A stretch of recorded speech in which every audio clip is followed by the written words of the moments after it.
Toronto, where another major search is underway.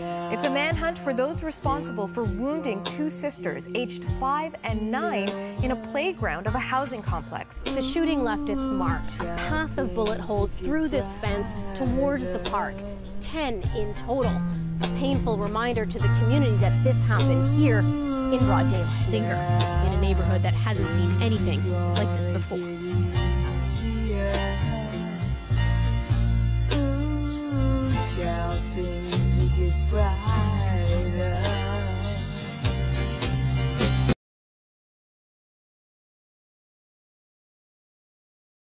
Hopefully I can answer some questions or ask some questions, and we can put it down and make it the beginning of our change here in our community. Right, Miss Kelly Promo? So we're going to ask the members of the panel right now to come to the stage so we can get the show started. Some questions that have been circulating the whole evening. Basically, how does the violence in our city affect you as a community member? And how does the violence in the city affect you as a promoter, as a business owner, when you're having an event and people are coming and fighting and shooting up, right? So these are some things we want to ask, as well as we want your opinions, we want suggestions, and we want some solutions, because this is just a launch event. We're going to have a bigger peace rally. So we definitely want everybody to come closer if we can even. Okay, so we're going to get started. Mitzy, Blair, we're going to have you start with a few questions. All the dangers that are out there in this world, and if we continue to teach our children and our peers, a community, because it takes not just one person to raise their child, it takes a community. So if we all join together, which we're doing now, and just teach our kids, love our kids, and let them know what the dangers are, I feel like that can help reduce a lot of the gun violence and a lot of the violence that's happening. So with that being said, I don't know, how do you feel about that, Michelle?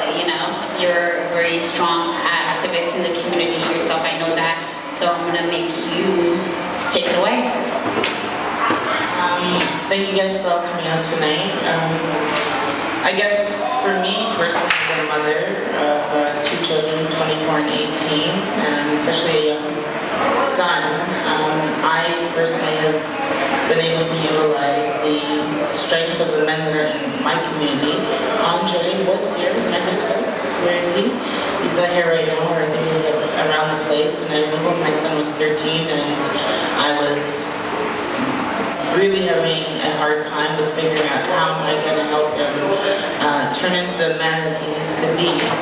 I reached out for help, and I think that as a community, now that we've gotten together, I think we need to be more aware of the people that are in the community that can help us as parents instill some of the values that might be missing.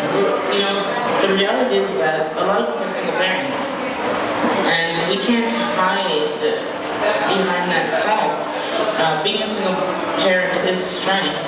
However, we really do need the assistance of the community organizations and the individuals in the community that have a strong presence to help us.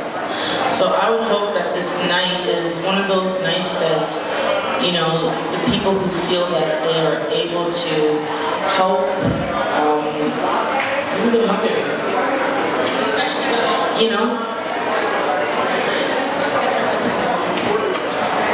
Okay, so we want to get excited about what we're doing right now. So we're asking everyone, I know we're here to lounge and to eat and to drink, but we're also here not to sit pretty and talk to each other.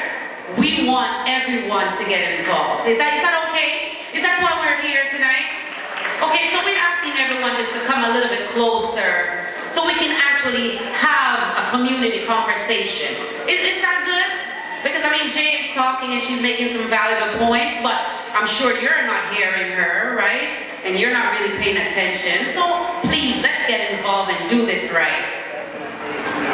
So we're just waiting for one cameraman, but in the meantime, we're going to continue to talk how this is affecting us as business owners, promoters, and just people of our community. So actually first I'm going to have Ms. Ghetto Stories give us a little talk while we're waiting. Thank you. Good evening, community.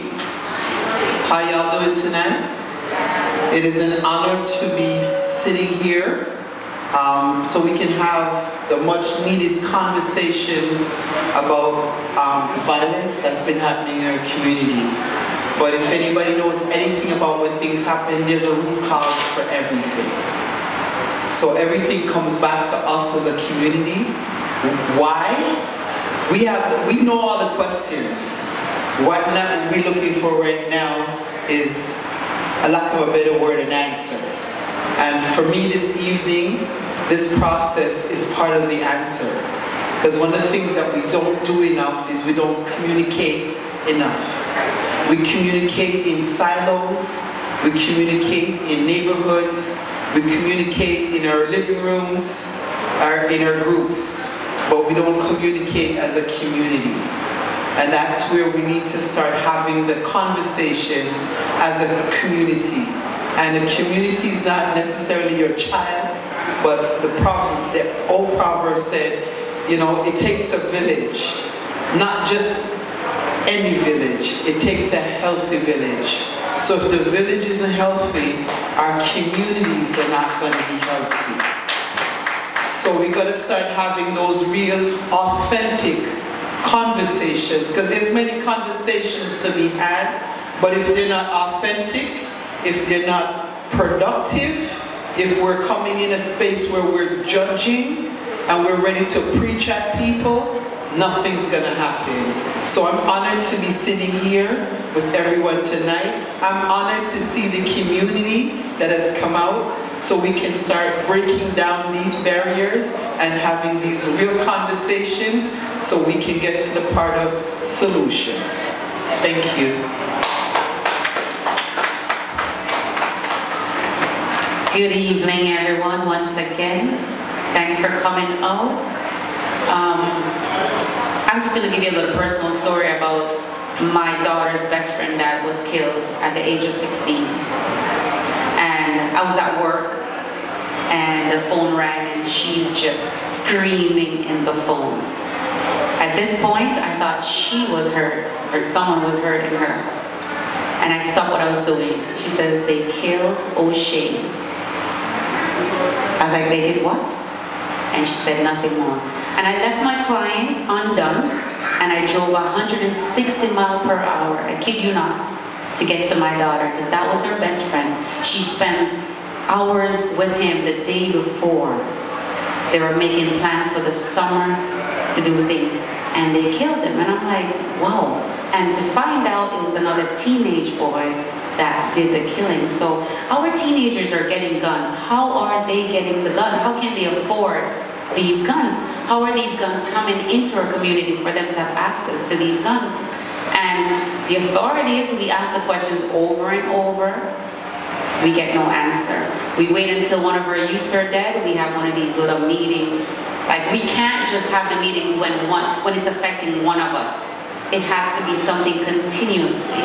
We may not have an answer to the questions that we're asking, but by us getting together and showing our community and showing our leaders that this is really affecting us. And it's not just affecting us as Black people, it's affecting every generation, every culture, I must say. So by you guys being here tonight, voicing your opinions, listening to us, asking questions, we might just get to the thing that we need to stop the gun violence, you know what I'm saying? So thanks again for coming out, and it's an honor to be here with everyone that took the time out, because we all have busy schedules. So thanks again, we really appreciate the love.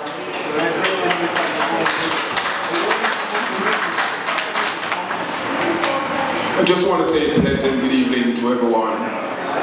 We're actually taking the time out to be here and to share and participate in the entire role of looking at violence. Now, one of the fundamental principles one has to understand that violence will ever be around. The fact is, how do we engage into violence, and how and where it started from? It started from inside the home. It started from single parenting. It started from poverty. It started from what children see on television. What we have to do is focus on solutions. If there isn't any solution, then there will continue to be rising violence in our community. And so, for everyone that is here tonight, is able to lead with some sort of solution, and you can go out there and convert one person, just one person, then we're better. I want to say that I do agree with you about, you know, the home and where it starts from. And yes, sometimes when you have a single parent home, it's more difficult. But I don't feel like we should blame the government. I just feel like we should blame the mindsets of where the children are coming from. Because if we instill value and we instill a different kind of mindset in our children to let them know that they're greater than and that they are capable of achieving certain things, and you know, I think that will steer them in a better way, and having a strong foundation of grandma, aunties, and uncles in the community that will educate them. So I don't really feel like the government is much to blame. It's more the mindset. Anywhere you live and it's being governed, they play a part. The government set the rules and regulation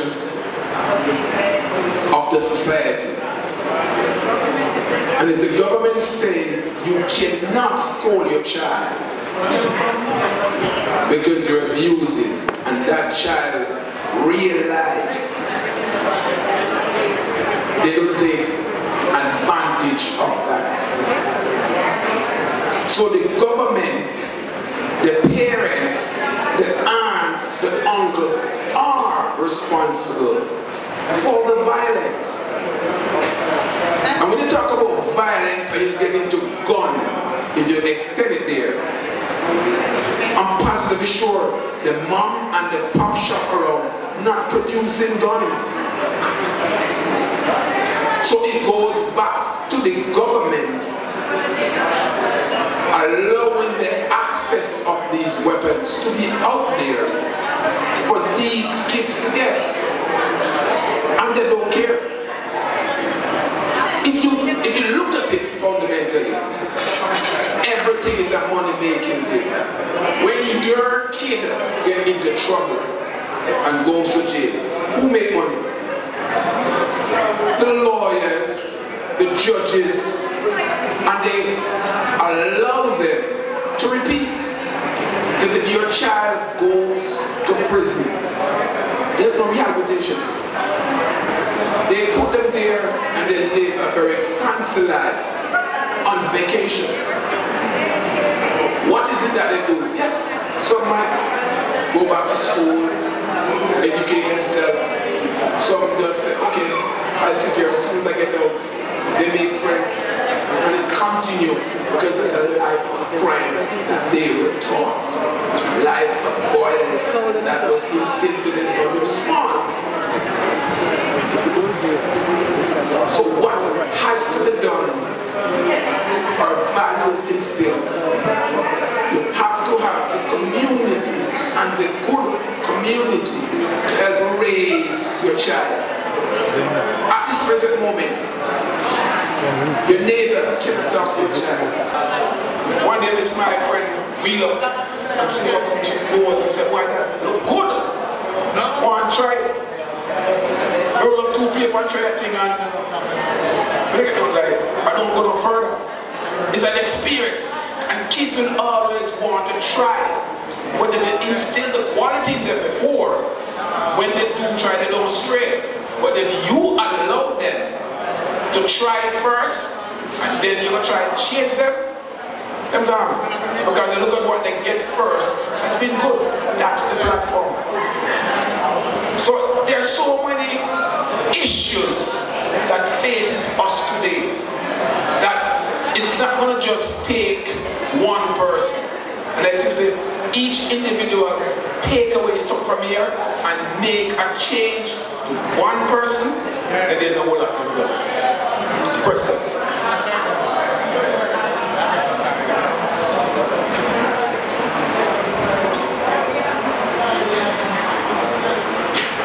Thank you very much. I'll try to be brief. I believe that our situation when it comes to gun violence is much more nuanced than what values we're giving the children and what's available to them. The fact is we're dealing with systemic issues that are a result of government policy that bleed into things like poverty, that bleed into things like underfunded schools, that bleed into situations where people are left with few other options. So for example, the City of Toronto just put in, the motion was just put in the City of Toronto to ban the sale of small arms bullets in the city. And if you ask me, that's not the right solution, because the fact of the matter is the guns are coming here illegally. And the fact of the matter is that in order to draw people away from a life of crime and all of that and all these other activities, we need to look at creating, as a community, alternatives. So instead of trying to say, you know, let the neighbor talk to them, we need to create programs and we need to create safe spaces for children to go and to learn the values, sometimes independent of the home. Because sometimes in the home, it's not safe. Trauma and the things that raise a violent person are generational. And like you mentioned, if someone is working 3 jobs, they may not have the energy, or they may not have the time to be able to provide the type of guidance that their children need. They themselves may not have received that guidance. But if we as a community create the necessary programs to give children places to go to get that type of value, and we can lobby the government for funding, or as a community we can raise the funds to support these programs, then that then creates a situation where these children can go and learn alternatives, learn skills like conflict resolution. I can tell you in a lot of the places where I grew up, a lot of people solve their issues through violence. I can't begin to tell you the amount of times somebody tried to bust my head over with a stone because they didn't have the language to be able to address the way that they were feeling and what issues were bothering them. And sometimes their violent reaction is a displacement of a type of frustration that they're feeling. So we need to create the safe spaces for children to be able to go to analyze those feelings, to be able to articulate those feelings, and to be able to find constructive outlets for the energy that they have.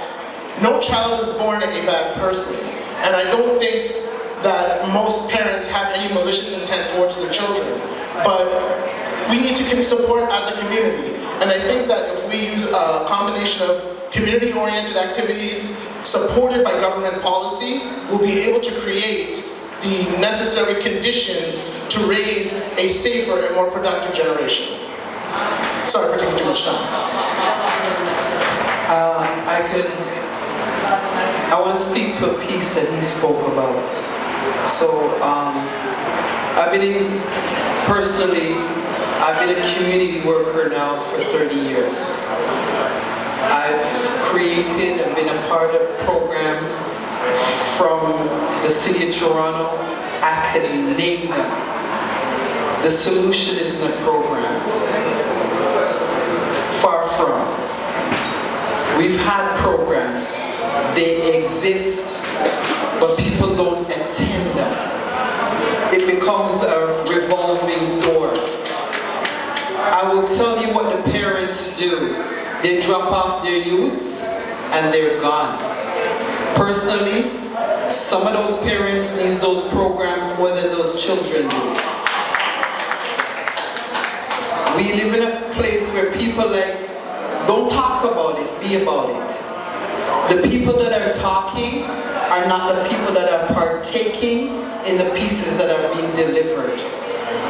We are referred to as we're disenfranchised, we're marginalized, we're at risk, and I can give you more labels that is used.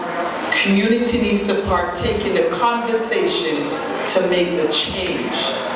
A journey of 1,000 miles begin with a single step. Many of us are not willing to take that step. That step is going to require you to come out of your comfort zone. You understand? If it don't look like what you see it to be like, or what the people you roll with see it to be like, you don't want to partake in it. I have done community programs where I have the sisters in the community. Yeah, send your picnic over there, sir. What are you doing? Yeah, send your picnic over there. What are you doing? And these are the same people. When the picnic get in a trouble, they're coming to me. Can you sign? Them need some community hours. I want to get to them before the community hours is needed. That's what community work is about.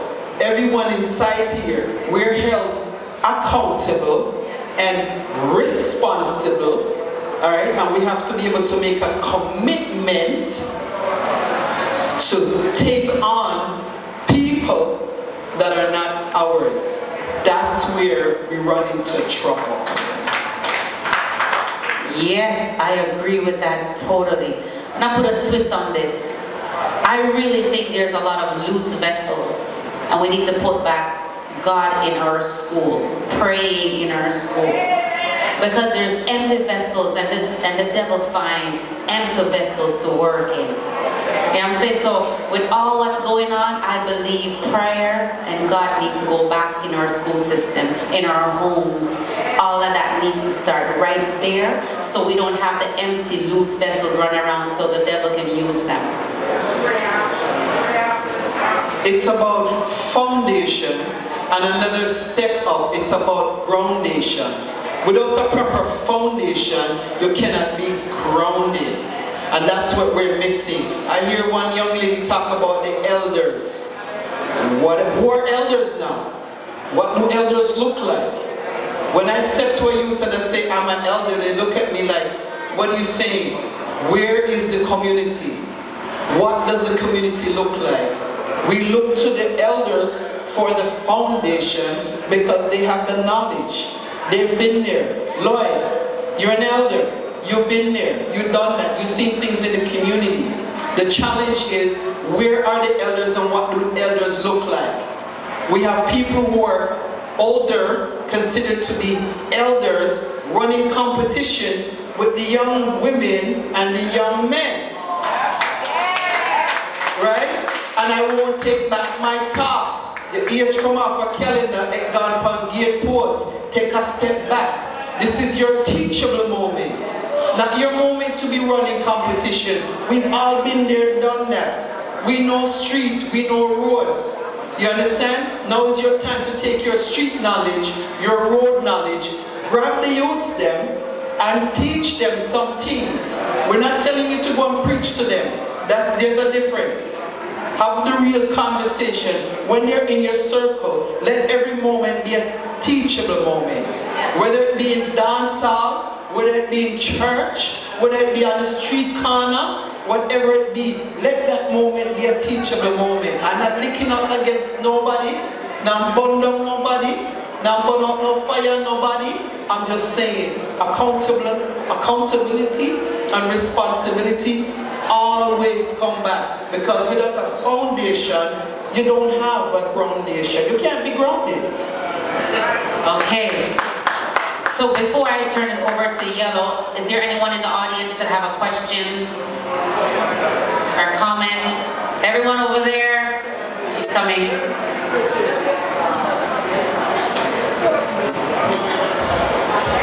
Thank you.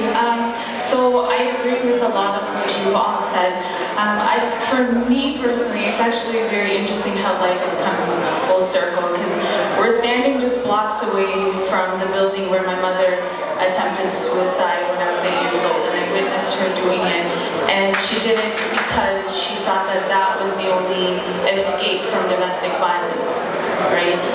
And I developed post-traumatic stress disorder from that, and I remember I promised myself, because my father was incredibly abusive, very violent, very aggressive, and I remember I hated him growing up. I really hated him, and I remember I promised myself that I was never going to be like him, but I always had very angry urges within me. I was always angry, I was always irritable, I always wanted to get violent. I didn't allow myself to do it, but I always had the urge to do it because I had untreated, undiagnosed post-traumatic stress disorder. And so I think one of the big problems, especially in the Black community, is the under-recognition and under-treatment of mental health issues, especially like post-traumatic stress disorder. And that has a lot to do with the dehumanization of Black people. We're not seen, especially like the strong Black woman syndrome, we're not seen as human beings a lot of times, and that stems from racist policies that said that Black people were subhuman, right? And so when we manifest anger or violence, we're looked at as criminals as opposed to people who need healing. And this is an trauma, like my partner said, is intergenerational, right? And we're even seeing now that there's pioneers in science that are